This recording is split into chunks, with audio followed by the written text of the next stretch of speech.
Pour cette balade, je vous embarque pour 3 points d'intérêt. J'ai déjà pu m'y rendre à quelques reprises, mais cette fois-ci, je m'y suis attardé tout particulièrement pour vous en parler. Mais avant de faire cette visite guidée, comme toute balade qui se respecte, une bonne prise de plaisir pour commencer. On va se défouler les roues dans le nord du Pilat pour rejoindre le premier point.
On arrive à ce premier point, la chapelle Saint-Martin de Cormans. Sur un plateau dominé par les monts du Lyonnais, l'édifice est d'une grande sobriété. La cloche et le clocher datent du XVIIe siècle, témoignent des travaux de cette époque. Mais c'est au XIXe siècle que l'ensemble a été restauré avec une volonté de respect des styles romans et gothiques. Les parties les plus anciennes datent du Xe siècle. On pourra aisément dire qu'elle est perdue au milieu de nulle part, mais tu peux le voir, le panorama invite largement à s'y poser.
Allez, pause.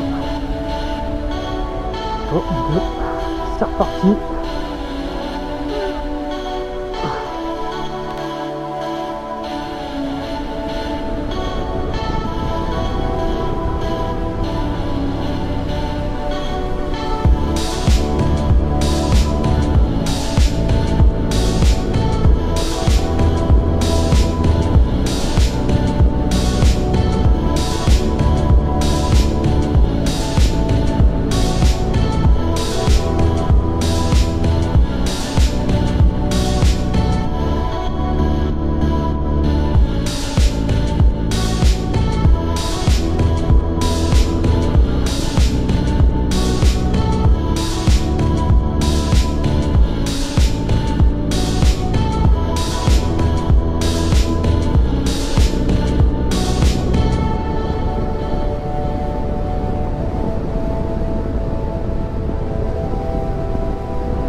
On arrive au second point, la chapelle de la peur ou chapelle Notre-Dame de la Salette, au lieu consacré à la Vierge. Constituée de pierres locales en granit rose beige, l'entrée de la chapelle se fait par une porte surmontée par une sculpture de la Vierge de la Salette, assise et en pleurs. À l'intérieur, on peut admirer Notre-Dame de la Salette trônant dans le chœur, un peu au-dessus de Mélanie et Maximin. Ils sont surveillés par les saints Simon, Saint Jean, Saint Antoine et Saint Pierre.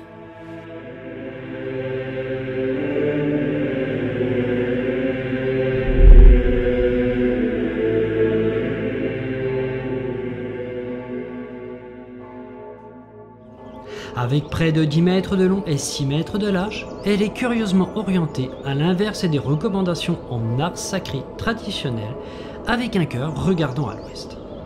Placée au sommet de la colline de Chantegrier, à 655 mètres, une table d'orientation permet de profiter au mieux de ce beau panorama.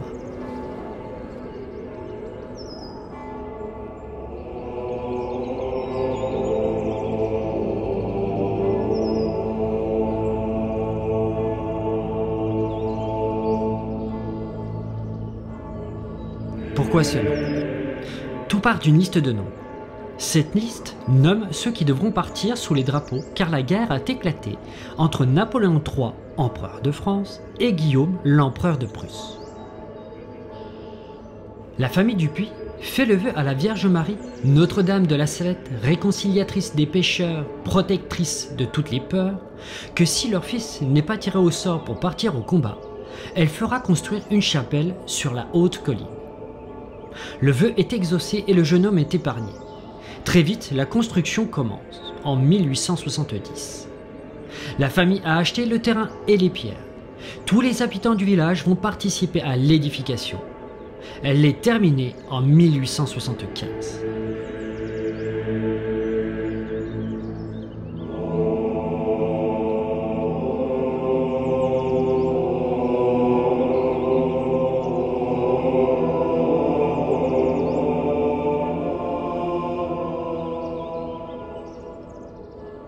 On vient y prier pour les gens atteints de frayeurs graves et persistantes, pour les terreurs nocturnes des enfants, mais aussi pour dissiper les craintes des diverses maladies.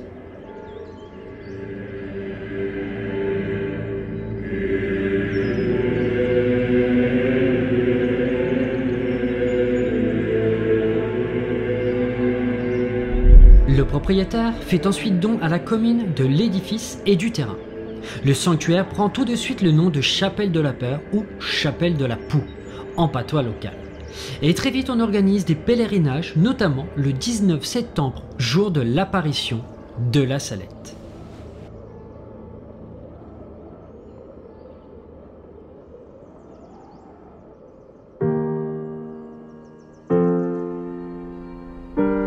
Triomphe. Joli. Bon, celle-là, elle a 4 roues. Hop là.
Oh là là.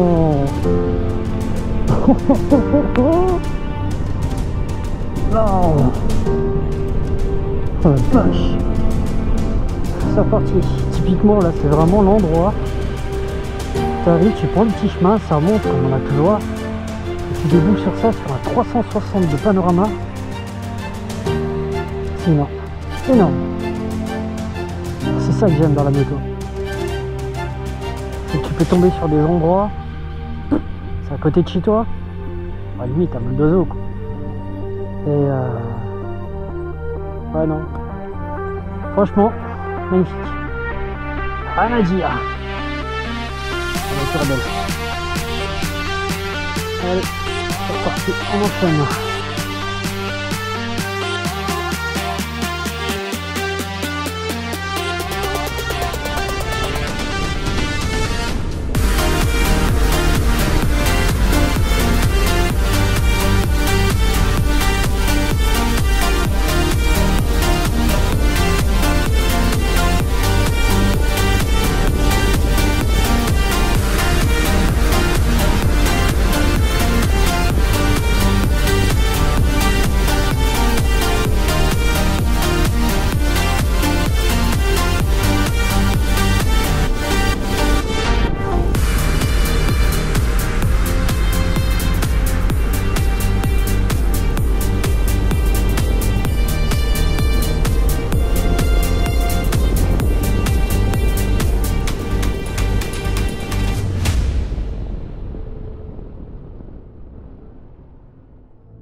On termine par ce dernier point d'intérêt, la chapelle Saint-Vincent.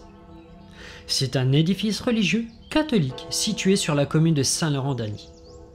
Elle fait l'objet d'un classement au titre des monuments historiques depuis le 17 août 1945.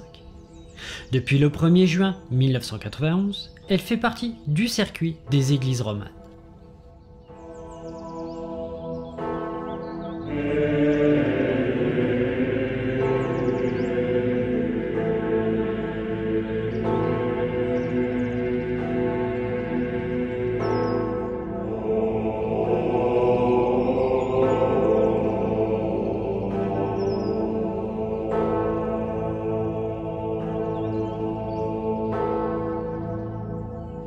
Située sur un ancien lieu de culte primitif, cette chapelle qui serait au XIe siècle dédiée au patron des vignerons.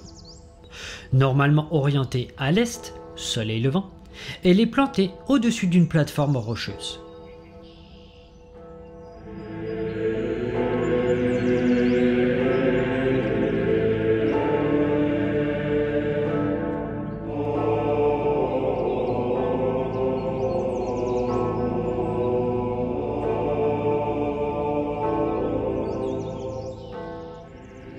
À son sommet, mais aussi sur le parking un peu plus loin, on peut y observer un large panorama.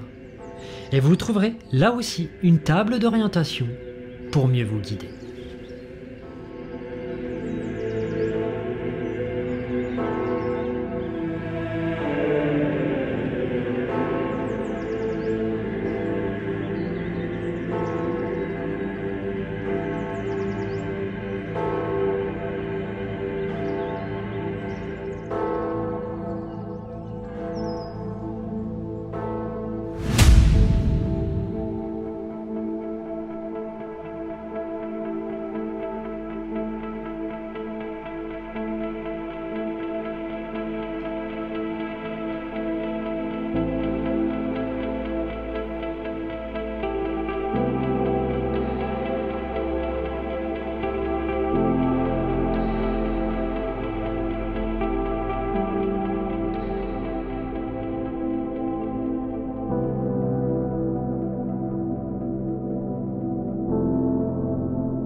Cette balade se termine, riche de découvertes de notre patrimoine, mais aussi riche de plaisir par les routes empruntées. Comme à mon habitude, je vais finir avec un vivement la prochaine.